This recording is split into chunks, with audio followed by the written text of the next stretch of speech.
So, I have a piece of cloth. It's that black stuff that looks like scale. And I'm going to make I'm making a circle out of it. Now, I tried a paper plate, that was too small. I tried a regular plate, that was too small. I ended up having a bunch of LPs out here, so I'm using an LP as a guide here to make my circle. So all I'm doing is just etching around the LP very nicely.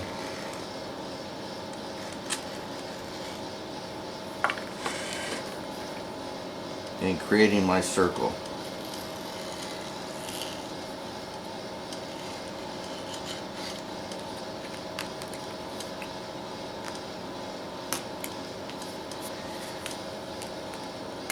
There we go. And for what I'm making, this doesn't have to be 100% super accurate.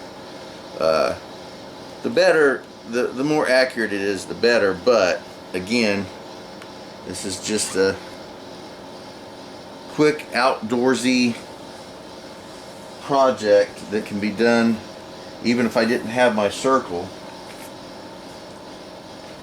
I could have eyeballed it, I guess. But now see, now we have this circle. So let's begin, let's continue with the rest of this project.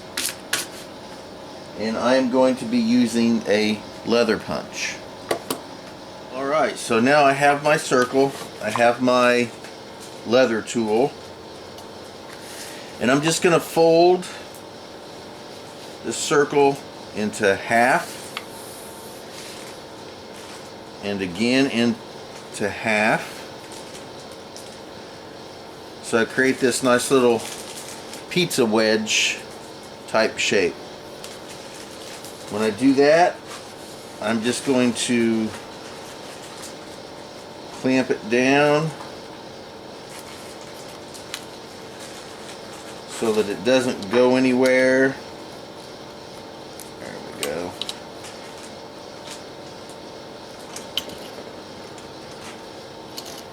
I think 2 will be fine.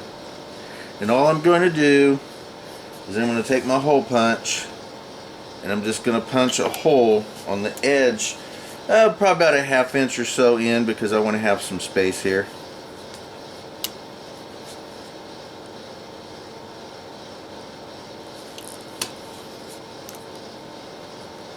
There we go. I'm just going to do that in random spaces. I'm going to try to keep them as even as I can, but since I'm just eyeballing it, they're not going to be completely even, and it doesn't really matter. Like I said, most of the time this kind of projects are, for me, are going to be done out in the field, so I'm not going to get 100%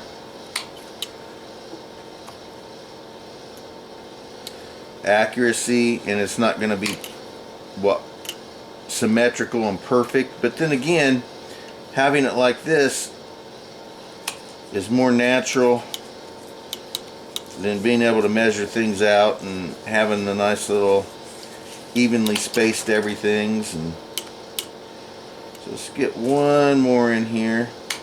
There we go. Alright, so now we have that. Take these clips off, and now when I open that up, now I have holes.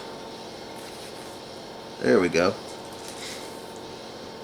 that are pretty even around the whole thing, and all I did was just fold that a couple times to get that. Now let's move on to the next part of this project. Alright, so now I have some cordage, and if I was out in the field, I'd probably use, well, I'd use whatever I had available to me for sure. But we'll see. This is what's available to me, so this is what we're going to use. Alright, so the next part of this process is just going to be using cordage, and I am going to undo a good amount of this cordage.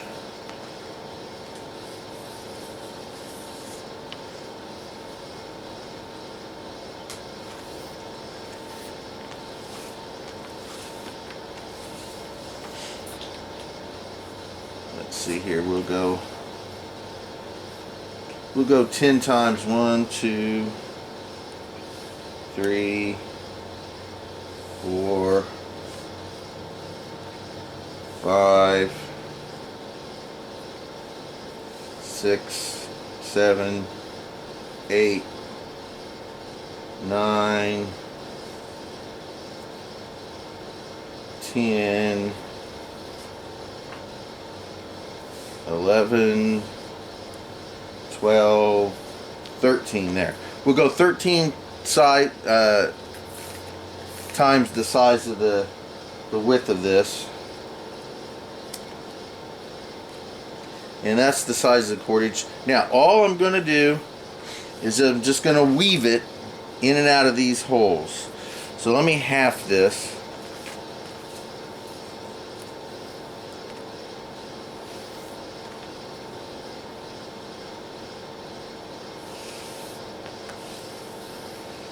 There we go. So there, we got it halved.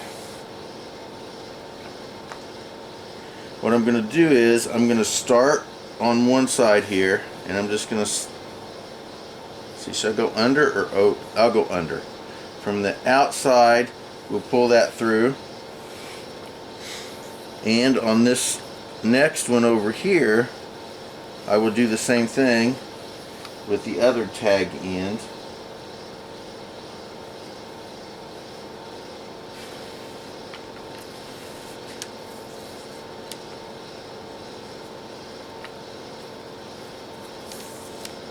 There we go.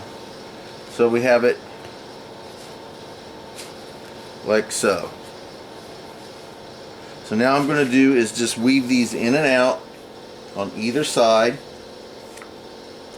And when I get that done, I'll get right back with you. So we'll go down through the inside.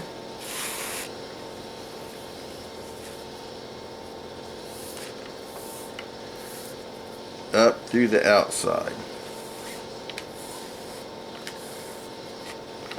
And just continue that process all the way through. So I'll do 3 or 4 times on this side, and just to make sure that it stays even, I'll come back to the other side and I'll do the same thing.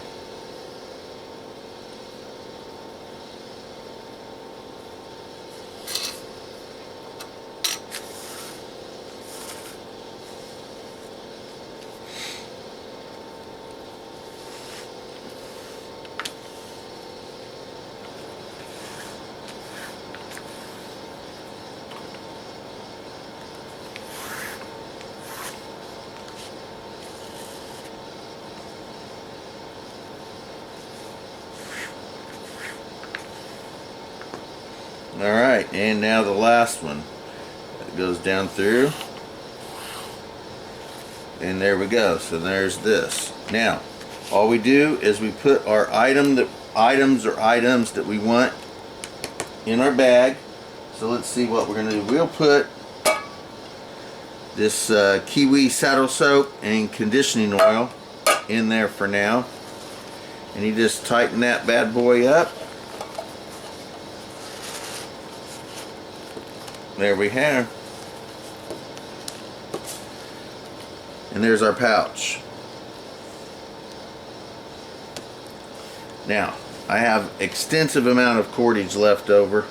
So what we're going to do is figure out how much of this I want to keep. I'm going to grab one of these with this. Let's put something else in there. What are we going to put in there? I don't know what we're going to put in there. Put some 22 rounds in there. There we go. There, the bag is closed. Now I want to be able to have enough of space. So we'll say this will be good right here. Cut that right off. There we go. Let's get the edges here. Let's burn the edges just a little bit so that there they go. That way they don't get frayed and all that sort of stuff. That's good there. Let's see what else we got here. I have a mini compass, little micro compass here. See if we can't get that through there. There we go.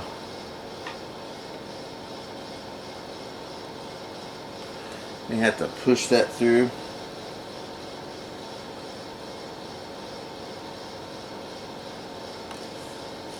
There we go.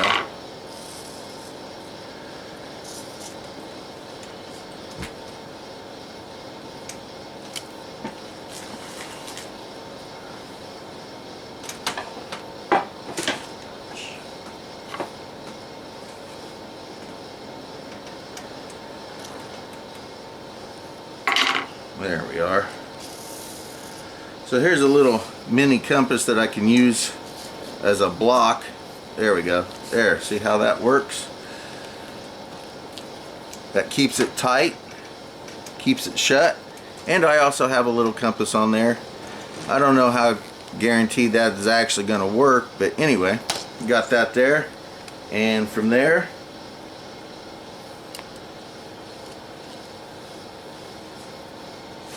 I can hang this on a pouch. I can make some sort of strap out of it. I'm not sure exactly how I'm going to make the straps or how I'm going to work it, whether it's going to dangle off of a belt or whatever. But there's a nice little pouch. I have the compass on there, and it doesn't hold a whole lot. Open this back up, and then it simply just opens up. There we go. Nice little bag here. This isn't something that's going to hold a massive amount, at least this size. You can always make one bigger, you know, just depending on what you want to carry. This would be nice for a small little fire kit, you know, a simple little fire kit or something to that effect. But it doesn't really matter what size you make it. It's the process that you go through to make it, and so you can make this as big or as small as you want. So thank you very much. I'm glad that you came along for this little project, and I'm hoping to be able to make some of these bags out of actual hides, and I am in the process of working on that. I will be working on a few other types of bags and pouches. So thank you for watching Bentley's Backwoods Bushcraft, and enjoy the outdoors, even if it's just your own backyard.